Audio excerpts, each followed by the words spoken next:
দেশের এই পরিস্থিতিতে আমাদের সকলেরই উচিত বন্যার্ত মানুষের পাশে দাঁড়ানোর। এখনো প্রায় অনেক মানুষ আছে আশ্রয় কেন্দ্রে। বন্যার এই লাস্ট সময়ে অনেক জায়গায় আছে যে পানি অনেক বেশি, এখনো পানি নামে না। এখনো এমন জায়গা আছে যেখানে মানুষ এখনো পৌঁছাইতে পারে নাই, কোনো রকমের সাহায্য সহযোগিতা এখনো পৌঁছায় নাই। বিশেষ করে নোয়াখালীতে অনেক কমই গেছে মানুষ। বন্যা হয়েছে অনেকদিন হয়ে গেছে, মানুষ শুকনো খাবার আর কত খেতে পারে, কত বেলায় মানুষ আর চিরামুড়ি খেতে পারে। তো এইখানে সবাই ওষুধের প্যাকেট করতেছে ছোট ছোট করে। তো এইখানে 16,000 মানুষের খাবার আয়োজন করা হয়েছে। 4 বেলা খাওয়ানো হবে, প্রতি বেলা 4,000 মানুষের। এখানে সবকিছু ট্রাকে করে নিবে, একদম লাকড়ি থেকে শুরু করে। বাবুর্চি যাবে 3 জন।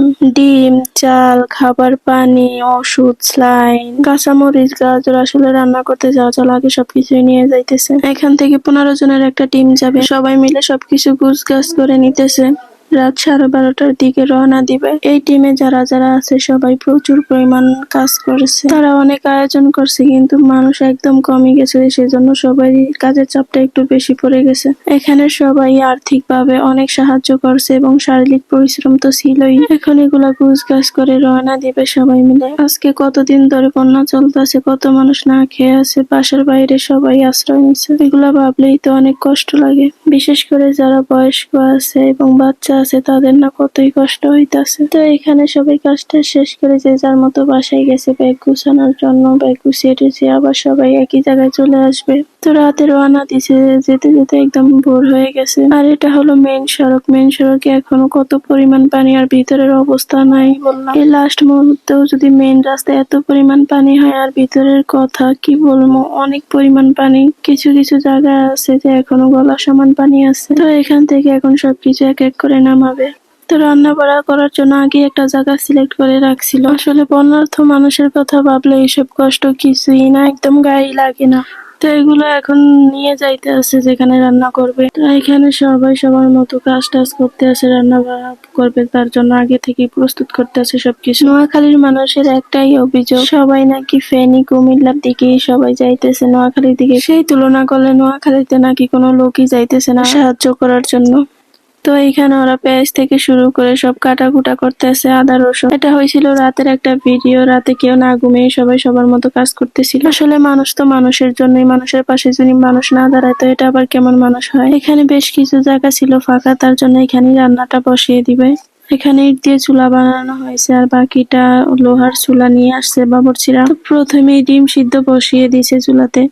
আসলে সবকিছু রান্না বান্নার ভিডিও করা হয়নি, যেটুকু মাঝে মাঝে পারছে ততটুকুই ভিডিও করা হয়েছে। যারা যারা গেছে তাদের থাকার মতো কোনো জায়গা ছিল না, জায়গা ছিল ঠিকই কিন্তু থাকার মতো কোনো অবস্থা ছিল না। সকালবেলা এখানে খিচুড়ি রান্না করা হইতেছে।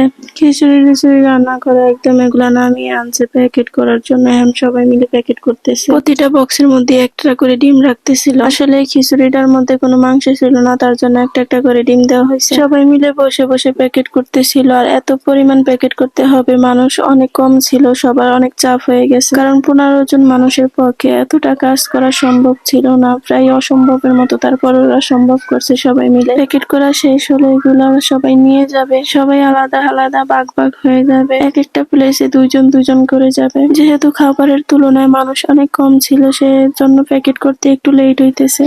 এখানে শুধু এক বেলার জন্য রান্না করা হয়েছে, এখানে শুধু এক বেলা একটাই, বাকিগুলা পরবর্তীতে রান্না করা হবে। এগুলা দেওয়াটা শেষ হলে আবার পরবর্তী বেলার জন্য রান্না করা হবে। আসলে এরকম কাজ করতে অনেক শান্তিও লাগে মনের মধ্যে। আমাদের প্রত্যেকেরই উচিত যে যা পারি সবার মতো করে সবাই সাহায্য করব। তো এইখানে অনেক খালি প্যাকেট ছিল, এগুলো অন্য বেলার জন্য।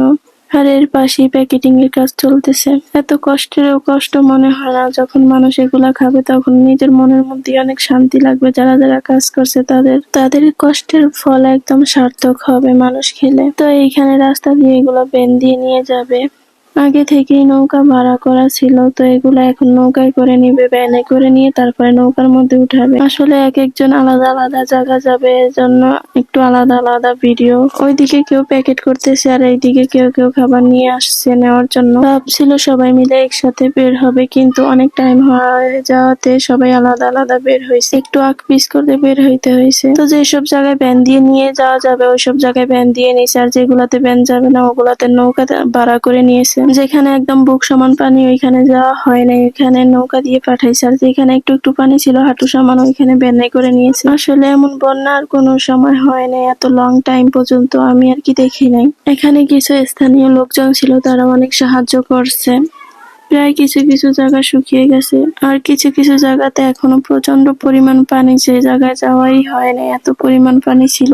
এখানে আবার কলা গাছের মেলা ছিল, বেলাতে করে ঝুড়ির মধ্যে করে নিয়ে যাইতেছে সবাই মিলে। আসলে এইরকম করুণ পরিস্থিতি দেখলে কার না চোখের জল আটকিয়ে রাখা যায় বলেন তো। আল্লাহর রহমতে বাংলাদেশের মানুষ এত পরিমাণ অ্যাক্টিভ যে সবাই এখন একের বিপদে অন্যে হাত বাড়িয়ে দেয়, আগের তুলনায় অনেক বেশি সচল হয়েছে। এইসব চিন্তাধারা মানুষ আগে খুবই কম করতো, কিন্তু টিমে যারা যারা গেছিল সবাই 2 থেকে 3 রাত একদম সজাগ ছিল, কোনো একদমই ঘুমায় নাই, ঘুমের সুযোগ ছিল না। আসলে অনেক পরিমাণ কাজ ছিল, সেজন্য একদমই কেউ ঘুমাইতে পারে নাই। তো এইখানে একটা স্কুল ছিল আশ্রয় কেন্দ্র হিসেবে, তো এই স্কুলের এইখানে আসছে ত্রাণ দেওয়ার জন্য। এখানেও প্রায় হাঁটু সমান পানি ছিল, তো ভ্যানে করে পানির মধ্যে দিয়ে নিয়ে যাইতেছে। এই আশ্রয় কেন্দ্র প্রায় 300 থেকে 400 জন মানুষ ছিল। তো আজকে এই পর্যন্তই, আল্লাহ হাফেজ।